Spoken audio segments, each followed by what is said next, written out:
本期视频，我拿表展的2款新表聊聊关于纵横四海的美学密码、机芯的讲究和收藏攻略。纵横四海系列超薄自动上链腕表，看点是铂金、限量和最新型的资产机芯都很有讲究。纵横四海系列4方支镜2D 石腕表，看点是钛金属材质，连折扣都是钛的，还有2D 石功能。不管你是佩戴还是收藏纵横四海，都值得一说。因为纵横四海是豪华运动表里历史最悠久的，作品也是最丰富的。视频有点长，建议先收藏。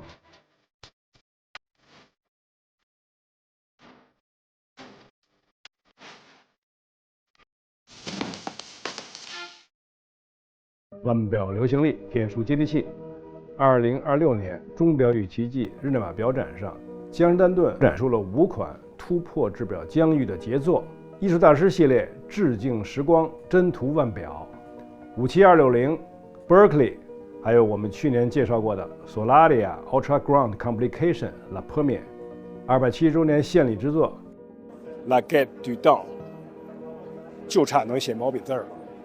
这5款旷世之作凝视了江诗丹顿对卓越与创新的不懈追求。这些表以无与伦比的复杂性和令人瞩目的美学风格而著称。但我是冲着纵横四海来的。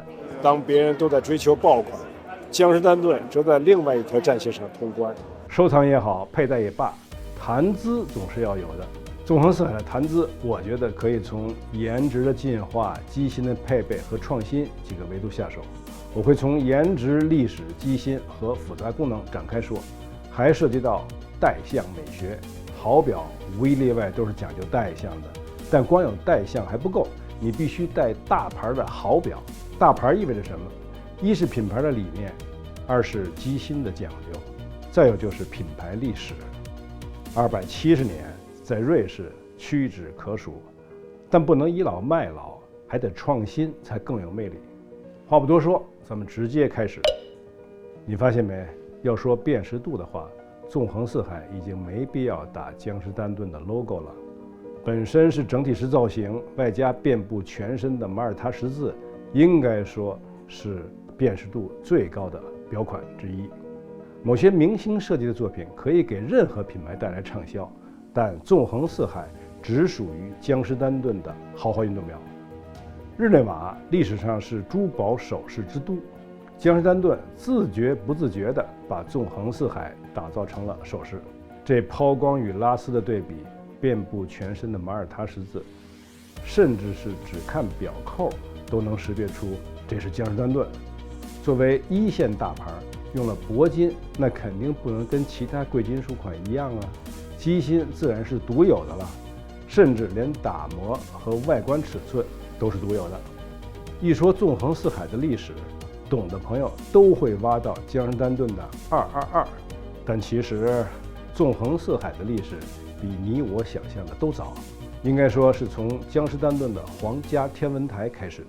本来皇家天文台是江诗丹顿用来主打精准度的，但是上世纪50年代的这几款皇家天文台腕表已经出现了整体式设计的萌芽。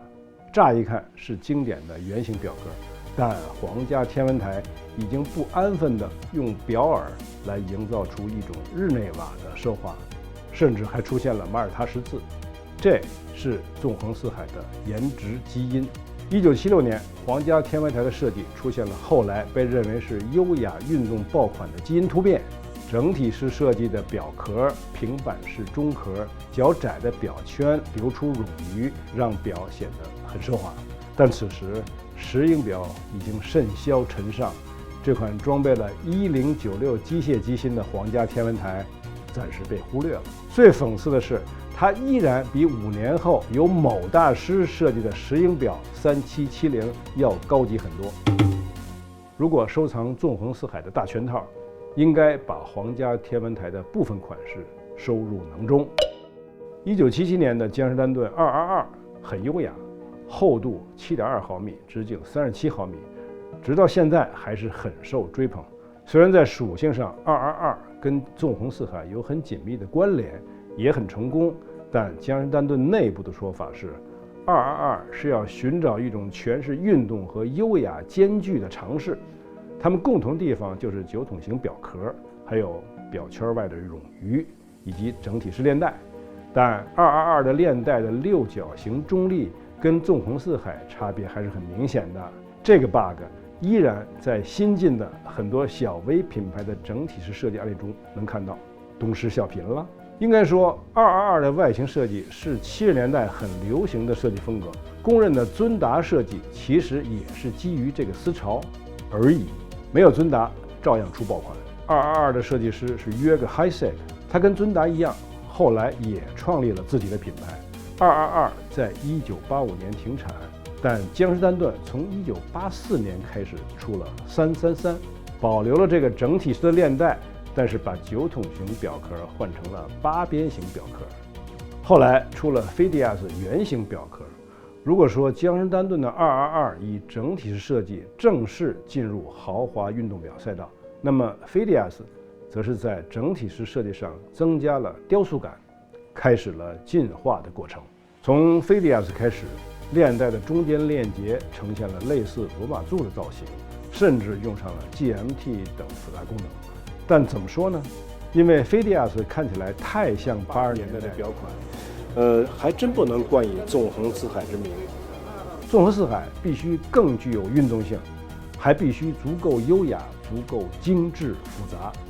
Fidias 一直生产到90年代中期，直到1996年，在江诗丹顿 in-house 设计主管 Kaufman 的带领下，与著名设计师 Dino Modolo 设计了纵横四海17。Dino Modolo 肯定也参与了其他知名品牌的设计了，懂得冒个泡。17纵横四海尺寸是37毫米，虽然也是酒桶型表壳，但70年代那种牙圈式的设计进化成了更有攻击性的马耳他十字。我就告诉你，设计豪华运动表的拿捏冗余技巧，至今也没人能超过江诗丹顿的纵横四海。如果你想扩大表壳冗余，必须扩大表壳面积，但这势必牺牲了读时效率。江诗丹顿把表圈镂刻成马耳他十字的做法，既扩大了冗余，又不占用过多的有用空间，堪称整体式设计的塔尖儿，至今无人超越。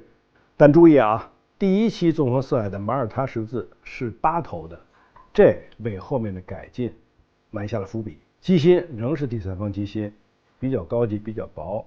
1999年的计时款用的是1185的柱轮计时机芯，这反映了江诗丹顿的选款底线。因为1185在很长一段时间内是最小巧的自动上弦的柱轮计时机芯。纵横四海17已经实现了整体式设计的重大突破，从牙圈变成了马耳他十字表圈，扩大了冗余营造奢华。不过17纵横四海的表圈上的马耳他十字更像柱轮，而且这个表链好像还缺了点什么，这是纵横四海进化到下一代的关键。狭义的纵横四海17可能更稀缺。豪华运动表的复兴发生在2004年，纵横四海2期问世，从大三针开始到带计时功能的大日历等复杂功能，这是我最喜欢的款式之一。马耳他十字从表壳上的孤立元素融入表壳整体，至今仍有人追捧，这开启了整体式设计的高阶演绎。因为表圈到链带的过渡居然有一个凸起，懂得冒个泡。当时的表径是42毫米，而且是带有机理的表盘，这也是豪华运动表的标配了。17纵横四海上的表冠护桥被沿用到27，这样能够获得一种整体感，或者是更流畅的感觉。纵横四海27马耳他十字的形象更锋利了，关键是这个马耳他十字元素出现在了链带上，实现了无缝过渡。说句题外话啊，坊间把 Integral Design 翻译成一体式表壳，我认为是不够严谨的。整体式设计不光是基础结构的一体化，而是标志性元素的连贯过渡。从这个角度，纵横四海已经碾压绝大多数一体式设计。不服的可以举证。防磁方面采用了当时流行的软铁内壳。27纵横四海比较雄壮，比较自信也就是 assertive。江诗丹顿希望链带要给表一种力量和信心的感觉，没有什么比马耳他十字更能胜任了。总之27纵横四海使用了遍布全表的马耳他十字，同时表也比较大只。2006年，豪华运动表的复杂功能越来越受追捧，纵横四海出了双时区款。在人们的认知里，纵横四海应该有世界旅行者的功能。机芯是 VC1222，这是纵横四海首款集成式橡胶表带，而不是传统连带了。1年之后又增加了一个复杂功能，也就是万年历加计时。27纵横四海用足了1970年代风格的运动奢华风，但唯一没能拍胸脯的是自产机芯，这种遗憾在2016年被终结。哪怕是其他顶级品牌也不是一开始就用自产机芯的，这跟产业链分工有关。大品牌实现机芯自产其实是很晚的事，原因很复杂，这里不展开。反正机芯自产远非为自产而自产那么简单。事实上，早在2004年，江诗丹顿就出了首款自产手剪机芯1400，不做则已，做就做带日内瓦印记的。从纵横四海3期开始，终于用上了自产机芯。在纵横四海3款专门开发的机芯都是基于5100，带助轮的5200则替代 FP 的1185。哪怕是小型款或者是女款，也有了自产机芯5300。2016年是1120自动机芯，摆陀上带马耳他十字了。K 金重块还出了1120QP，也就是万年历但真图到头了吗？远没有。江诗丹顿希望给纵横四海一些精致感、复杂感，就像 Patrimony 传承系列那种精致感，甚至要一点点回归到 Vintage 设计。凭借1120机芯，纵横四海3期就实现了很多复杂功能，比如从3针计时到女款高珠款，还推出了超薄万年历，跟 Patrimony 系列上的一样，赢得了藏家的一致喝彩。纵横四海3期上用的机芯都是 K 金摆陀，摆陀上有风向玫瑰，这是一个很有历史的，在航海仪器指南针上常见的一个标志。纵横四海作为爆款，一直延续着品牌的 identity。当然了，江诗丹顿非常渴望把这个做成透背来展示机芯的美，这是当代口味的需要，但他还想继续防磁，所以他们还得用软铁内壳。Kaufman 和他的团队找到了一个聪明的解决方案，只是把软铁内壳改成环形做进后背，保护机芯，但不遮盖机芯。今年这款超薄铂金限量款的2550机芯是1120机芯的创新升级。江诗丹顿在兼顾实际纤薄造型与续航时间的同时，进一步提升性能。它的法宝是微型摆陀、悬浮式双发条盒和紧凑式轮系3大重要零件构成的创新组件，在厚度仅有2.4毫米的狭小空间内实现了性能优化，而且还通过了一系列严苛测试，尤其是藏家普遍关心的老化磨损和抗震性能问题，为这个全新机芯配置的精准可靠性能提供保障。双向微型摆陀比较好理解把摆陀集成在主夹板，大大缩减机芯的厚度。悬浮式双发条盒是另外一大创新，2枚发条盒是同轴扣起来的，省了发条盒盖和机轮，而且居然是串联的。紧凑式的单杠杆轮系的创新设计，倒逼轮系的布局调整，能铺设在同一平面，而且更紧凑，同时确保最佳效能，进一步强化机芯结构。前面说了，表中贵族，优雅制表，必须给手工修饰留舞台。圆形立纹、倒角、日内瓦条纹、涡形纹、缎面装饰、旭日纹、圆形缎面拉丝处理等等等等，还有中央立面装饰，摆陀上还有抛光的风向玫瑰罗盘图案。江诗丹顿的追求是极致微型化、可靠性能与精妙打磨之间达到巧妙平衡。回到纵横四海3期，在 Kaufman 带领下，让表壳尺寸从42回归到了稍微克制的41毫米，打3针款，厚度11毫米，马耳他十字的表圈越来越像航海的舵轮了，同时从8头变成了6头，冗余面积更大了，更奢华了，这为铂金款提供了表现空间。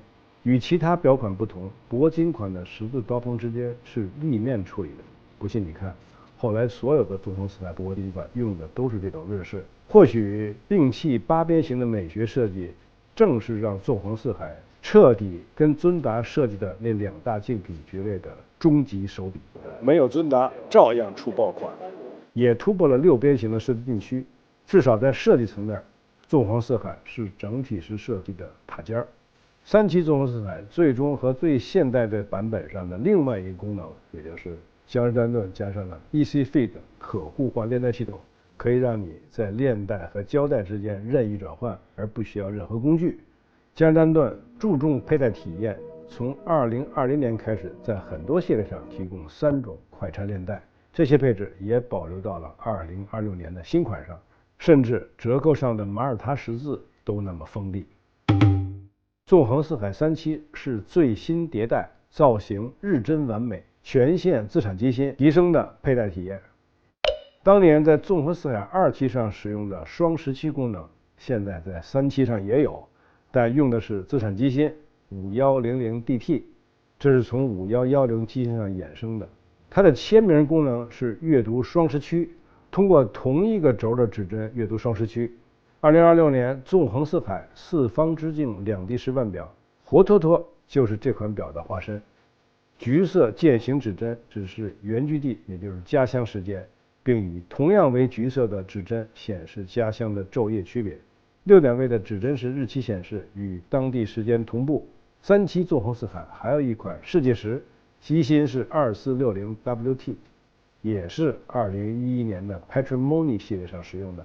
这也是江诗丹顿很自豪的机芯，业界很少能展示37个世界时区，而不是通常的24个时区的格林威治时间。大视野、大表径，这个表的直径是43.5毫米。纵横四海的复杂功能甚至扩展到了陀飞轮。2019年纵横四海陀飞轮发布，它还是爱好者喜欢的超薄款。2026年又出了新款表盘配色，因为用的是外圆摆陀，达到了80小时的动力储存。你可能注意到了21世纪自产机芯动力入门标准一般都是70小时，而一向强调超薄优雅的江诗丹顿动力居然能达到80小时。所以你看，同样是超薄，在陀飞轮机上用的是外圆摆陀，而在铂金超薄管上则用的是珍珠陀，这体现了江诗丹顿在机芯上的拿捏。2020年纵横四海推出过2款万年历，包括首款纵横四海镂空万年历，而且开始使用 K 金的风向玫瑰罗盘表陀，也用了黑色的 NAC 处理的配重块。今年新款的四方之境两地式腕表的 5110DT3 打磨是日内瓦印记级的，机芯夹板也是深灰色的 NAC 电镀处理，其实就是淡化铝陶瓷，高硬度、高化学稳定性。虽然是一款豪华运动表，但江诗丹顿因为品牌的独特文化，一直拓展复杂功能的边界，让喜欢 Patrimony 的藏家在纵横四海上享受同样的高级制表内涵。说说代项，腕表如果只用来收藏或者投机的话，那有一些钱可能就白花了。你可能注意到了，2026年铂金超薄款比2016年的白金超薄款略小略薄，直径缩减到了 39.5 毫米，厚度减为 7.35 毫米，是最纤薄的纵横四海。腕表的代项有一个规律不管你是张扬或者优雅，都必须服从。越大的表越需要轻量化，反过来越重的表越需要小巧。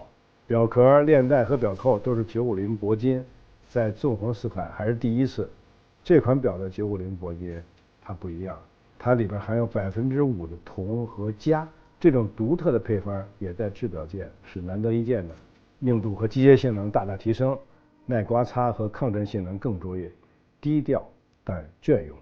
鲑鱼 Salmon 表盘经旭日纹缎面拉丝处理，与细腻天鹅绒质感的外圆分钟刻度协调。铂金表盘与鲑鱼色表盘的和谐组合源自江诗丹顿的一大历史传承。江诗丹顿1940年代推出的多款历史名作就是这种组合，更不用说2022年的 Traditionelle 传奇系列的万年历计时腕表了。这款限量255枚的铂金超薄纵横四海，既有创新的自产机芯，又是最纤薄的纵横四海，应该是收藏的塔尖儿。说到纵横四海，你肯定会自觉不自觉地跟1970年代诞生的其他豪华运动表相提并论，没毛病。但让纵横四海跟别人不同的地方是，它的进化比它的竞品根基要更深，有爆款，但没有被爆款绑架。如果你喜欢这种收藏视频，欢迎点赞、关注、转发，谢谢。